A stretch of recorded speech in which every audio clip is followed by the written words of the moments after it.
So, what's up, people, and welcome to the Mission 112 Part 1 discussion of Spy Family. So, Mission 112 Part 1 came out a few days ago, and as always, I will leave a link to this mission that's currently being shown on the publisher's official website, Manga Plus, for free to the North American audience. So, if you're interested, we'll go take a look at it before they pull this mission back. Okay, so at this point, I'm starting to think that Tatsuya Endo is starting to troll us. In Mission 111, he gave us a very short mission which was shorter than most of the short missions that were in the series. And now in Mission 112, he's only giving us part of a chapter. 112, Part 1. And yet, it's actually longer than a lot of other chapters in here. So, it's interesting the way Tatsuya Endo is naming these chapters and bringing them out in the length that he, brings them out. But in any case, it's an interesting chapter in the sense that it seems to open up a next phase in the series. And although Spy Family is really a lot about the spy and the Operation Strix and Lloyd and Yor, the majority of the series focuses around Anya and her antics at school. And the reason why I say it's the next phase is because she's going to the next year in school. At least I think that's the case. And so the chapter opens up with Lloyd trying to wake Anya up. And Anya, being the comical character that she is in this series, is not having anything to do with wanting to wake up. And this really reminds me of some of the old buildings that existed in the world where once it became winter, no matter how hot the radiator was, because you didn't have much air circulation, the room stayed cold. And it may be the reason that you see here, and maybe it's in late autumn. I don't know what it is, but Anya is definitely not getting up because she says she'll freeze to death. And there are some really cute images of Anya if you want to go see the chapter and if you haven't read the chapter yet. And so to try to persuade Anya, Lloyd starts talking about Becky and Damien, how they will be waiting for her at school, and if she's late, she's gonna disappoint them. And because Lloyd mentions Damien, he starts thinking about the things that he discussed with Melinda, basically about Damien's father being able to read minds. And of course, since Anya can read minds, she immediately heard Lloyd's thoughts. And of course, being the hero that she is, she tries to get up. Well, maybe not. And she basically goes, I think world peace can wait. It's too much of a hassle to try to get world peace. And of course, Lloyd has no idea what Anya is talking about. And being so frustrated, he finally drags Anya out of bed. And at that point, you see this entire thing about Anya making up every excuse in the book to try to get back into bed again. Everything from being able to catch a cold to potentially breaking her neck, right? Lloyd is like, what the heck are you talking about? And of course, Yor overhearing that says, Lloyd, you should be more thoughtful to Anya. Maybe she is actually having a difficult time. And Lloyd's like, are you actually going to take this girl seriously? And then he turns around to Anya and goes, you should know better than to lie. And Anya goes, yeah, you of all people should be telling me that. But Yor, being the persistent mom that she is, starts really worrying about Anya and saying that maybe she is feeling unwell. And maybe we really need to do something about it. And you see Yor start really scurrying around, trying to figure out what she needs to do to make sure Anya isn't sick. Now, of course, Lloyd, seeing Yor, starts thinking, yeah, maybe Yor is right. Maybe Anya is having some sort of trauma, and we should believe our daughter. At which point, Anya is finally like, yeah, right, okay, I'll go to school. Yeah, Anya, yeah, you may not be sick, but you definitely are feeling guilty, aren't you?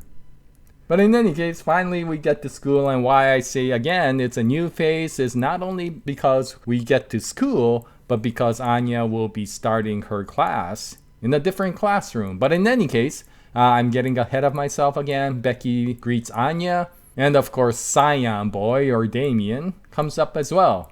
And because Anya remembered what Lloyd was thinking about, she starts trying to pull information out of Damien by saying that Lloyd is such a meanie and whether Damien's father was like that. And of course, Damien's like, what the heck are you talking about? Why are you starting to ask about my dad? And in his head, Anya could see that Damien hasn't even met his father since that last dinner. And so Anya, realizing that it's pointless, says, yeah, I have no use for you, and just walks away. Which, of course, infuriates Damien, going, what the heck? You were the one who started this entire conversation. So, of course, everything in the new year starts as well as it has always been going. And you could see that her relationship with Damien is a healthy, friendly relationship, right? But of course, because it's the new school year, her other classmates come and greet her. To which then Anya goes, who the heck are you guys? Which, of course, when I read it, I'm like, who the heck are these guys as well? Because Tatsuya Endo never drew them in. But I guess they're classmates of Anya's, and one of them is named Meg, and the other one's named Connie. And we find out that at the end of the school year, they were starting to become friends. At least that's what Meg and Connie thought, I guess. And Becky thought that as well. And she was saying it's too bad that it's the new year because we were starting to get close and now we have to go our separate ways. And that's when, of course, Anya realizes that she is going to a different class from all these people. And you could see Damien sitting there going, yeah, I'm finally being able to get away from this pain in the butt sort of situation. And Anya's thinking her plan B, which is of course the friendship plan, is in jeopardy. But lo and behold, the very first class seems to be the language class, and Damien is stuck in the same class as Anya. And I guess he sucks at languages, at least to the same level as Anya. And Anya realizes that, oh, okay, maybe it's going to be safe. Plan B can still move forward.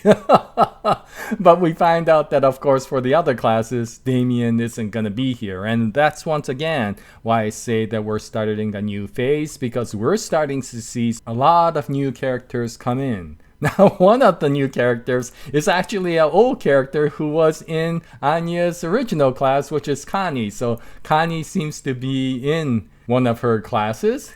And I got a feeling that this character is going to actually become a significant support character to Anya. Not only because she is the one girl character that transferred from her original class, but also because she seems to have a very interesting personality that falls in line with all these other quirky characters in the series. You especially see that when one of the boys in the class bumps into her and then without saying anything runs away. And you see this look of dread and anger in Connie's face when she's sitting there going, burn in hell, to that kid. And so Anya's like, well, maybe I shouldn't be a friend with this character. But the other one that comes out in this class turns out to be Arnold Crawley. Yeah, Arnold Crawley. You may not remember who this person is. I didn't remember the name. But of course, you can't forget that face. This is that person who, you remember in the classical languages when Anya came in second in the school? Well, there was somebody who beat her, and that turned out to be Arnold Crawley. And so he seems to be in the same class as well. And it turns out his father is a fortune teller, and so his father recognized them when they were in that festival where Anya received the fortune from Melinda. And so the father was doing the fortunes in his line, and he was, I guess, a popular fortune teller. And so Arnold proudly says, I guess you noticed my father. Anya says, no, I don't. And so Arnold gets really angry and goes, you've forgotten all that much? What sort of idiot are you? And Anya comes back and goes, well, considering we're in the same class, I guess you're just as much an idiot as I am. And Arnold's like, she speaks the truth, And then Arnold goes into some weird philosophy sort of speech, and Anya doesn't have any clue of what he's talking about. But then we're introduced to the next character, which turns out to be probably the most prominent character in this chapter, and that is Tertius. Yeah, Tertius, yeah. Weird character with a hairstyle that looks like a crown because I guess he's a prince from some country. And so Damien might be out, but I guess Tertius is in. And I got a feeling a lot of Damiania ship fans are gonna go, get the heck out of here. You are absolutely not a replacement for Damien, you know? And so we have no idea how this Tertius character is gonna be. Because while that's happening, Anya finds another character. Yes, there's a lot of characters coming out. And it's because this guy is in some real doom and gloom. Which is interesting because he's smiling throughout this entire chapter. But Anya could read his mind and he's in this, I'm in terrible trouble. And so Anya, worried about this kid, starts reading his mind. And we find out that he's in terrible trouble because we find out that he accidentally, flicked a booger at Tertius and stuck to the guy's face, and the guy doesn't even know about it. And so this kid, this unknown kid, I'm just going to call him an unknown kid because I don't think he's named throughout this entire chapter, is saying once he gets caught, he's going to be in trouble because this kid is a prince of a country. And once he finds out that the booger was flicked by him, then he's going to be really angry. Which I don't know how that kid is going to figure out, because even if he realizes that there's something on his face, first, does he realize that it's a booger? And second, how can he figure out that it's this kid who flicked it at him, right?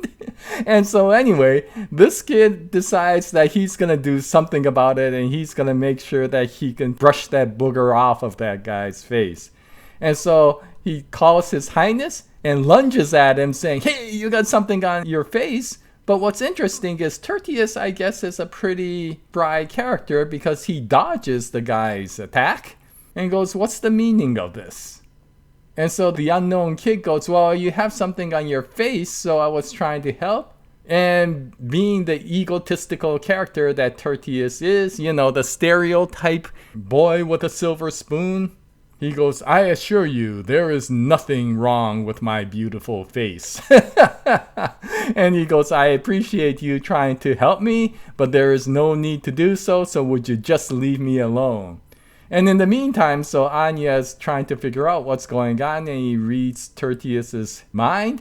And what we find out is, as cool and collected as Tertius is, he's completely psyched out in his mind going, who the heck is this kid?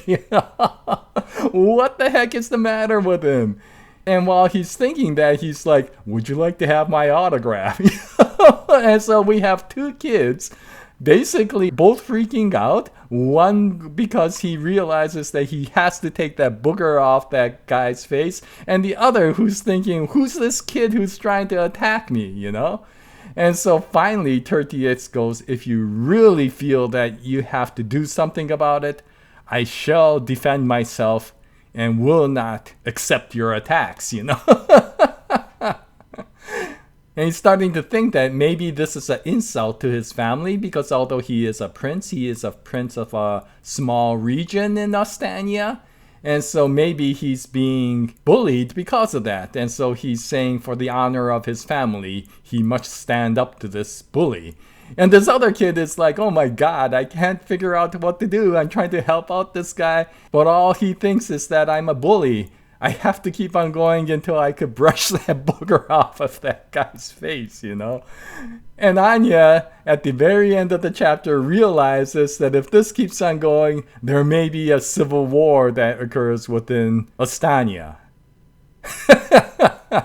Yeah, and so this was a very interesting chapter. We're starting to get introduced to very new characters, and I got a feeling for the next few chapters, we're basically gonna get these characters as the main interaction to Anya. We're probably not gonna get as much interaction from Damien or from Becky unless there is a specific arc that comes out that continues to further the story with regards to Operation Strix, because of course that has to focus on Donovan and Damien. And probably in the long run, there still needs to be character development between Anya's relationship with Damien. But for the short time, I got a feeling that considering so many characters were introduced, it's basically gonna be Tertius, this unknown boy, and maybe Connie. And probably a lot of readers who really enjoy Damien and Becky might start going, who are these characters? They're far, far inferior to the original ones. But yeah, it will be interesting to see how these characters fare. And considering that Anya has to be with these characters for the next year, if there is any school stories, you know these characters are going to come out. And considering how conceited this Tertius guy is, you know he's probably going to become a clash against Damien, right? With Anya probably not helping out but actually amplifying that clash just because she is a goofball. But in any case, this was a very interesting introductory chapter. And I guess we'll get part 2 of this chapter in a couple of weeks. And once it comes out, I'll bring out another video. And I hope you join me at that time. But this is the discussion for the part 1 mission of 112. If you read it, what you think about it, any comments will be greatly appreciated. And until the next episode, happy manga reading. And as always, Jaya, nice day everyone.